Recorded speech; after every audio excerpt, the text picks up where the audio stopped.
BJP BRS మధ్య ఉన్నటువంటి సంబంధాలపై రాష్ట్ర మంత్రి తెలంగాణ మంత్రి పొన్నం ప్రభాకర్ హైదరాబాద్ జిల్లా ఇన్ఛార్జిగా ఉన్నటువంటి పొన్నం ప్రభాకర్ తీవ్ర వ్యాఖ్యలు అయితే చేశారు. వీళ్ళిద్దరూ కూడా ఢిల్లీలో దోస్తీ అన్నట్టు గల్లీలో కుస్తీ అన్నట్టుగా వ్యవహరిస్తున్నారని, రాష్ట్ర ప్రయోజనాలు పూర్తిగా తాకట్టు పెట్టే విధంగా వీళ్ళ వ్యవహార శైలి ఉందన్నారు.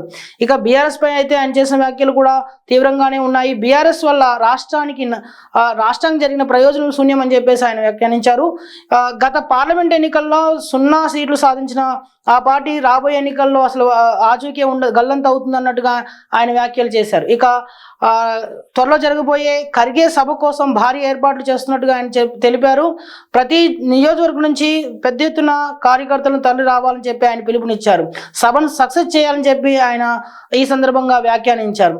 సో అంటే ఇవాళ డిఎస్ వర్ధంతి సందర్భంగా జరిగినటువంటి కార్యక్రమాలు ఆయన ఈ వ్యాఖ్యలు అయితే చేశారు. పూర్తి స్థాయిలో ఇటు బీజేపీ ఇటు బీఆర్ఎస్ రెండు కూడా రాష్ట్రానికి ఎలాంటి ప్రయోజనం చేకూర్చట్లేదని, అసలు బీఆర్ఎస్ అయితే ఏకంగా ఒక శత్రు దేశంగా సొంత రాష్ట్రాన్ని చూస్తుందంటూ ఆయన విమర్శలు అయితే చేశారు.